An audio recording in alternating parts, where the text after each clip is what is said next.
আসসালামু আলাইকুম ও রহমতুল্লাহ। স্বাগতম আপনাকে নাহিদ এক্সপেরিমেন্ট ইউটিউব চ্যানেলে। আজকে আমি এই রিমোটটি নিয়েছি। এই রিমোটটির কয়েকটি বোতাম ঠিক কাজ করে না।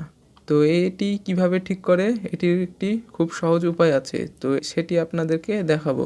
তার আগে আপনাদেরকে দেখাই কি এই রিমোটটির কোন কোন বোতামগুলো কাজ করে না। তো তার জন্য এখানে একটি আইআর রিমোট টেস্টার নিলাম। তো এটি এর আগের ভিডিওটা আমি তৈরি করেছিলাম, তো যারা দেখেননি তারা উপরে আই বাটন এবং নিচে ডিসক্রিপশনে লিঙ্ক দেওয়া থাকবে, সেখান থেকে দেখে নিতে পারে। তো চলুন দেখি এটির কোন কোন বোতামগুলো কাজ করে না।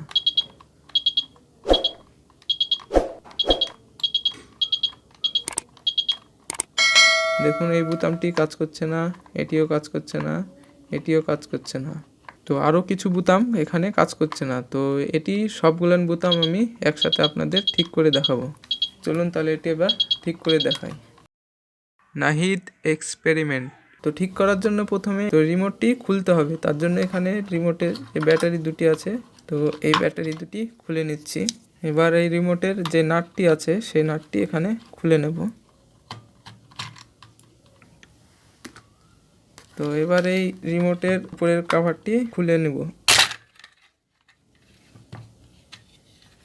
তো এখানে খেয়াল করুন এই রিমোটের যেই সার্কিট বোর্ডটি আছে, তো সেই সার্কিট বোর্ডের উপরে যেই বোতামের টিপার যে অংশগুলো আছে সেগুলোতে ময়লা জমে যায়, তার কারণে এই বোতামগুলো কাজ করে না। তো এই সার্কিটের যে ময়লাগুলো আছে সেগুলো পরিষ্কার করব।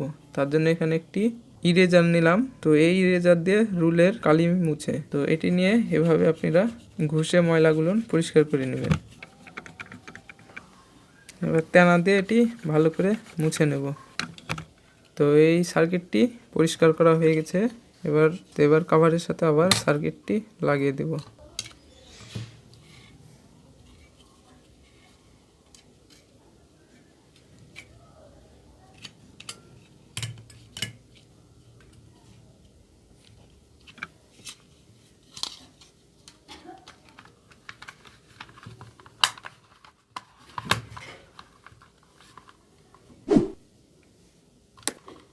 নাটটি আবার সার্কিটের সাথে লাগিয়ে দেব।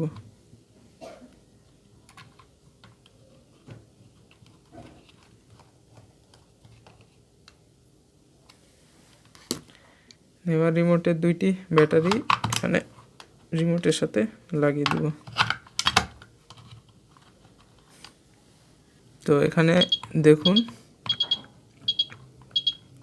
তো এই তিনটি বোতাম কাজ করছিল না। তো এখন দেখাই আপনাদের তিনটি বোতাম টিপে।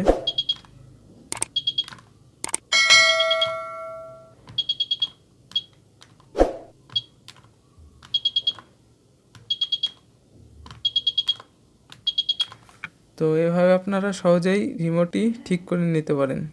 Thanks for watching.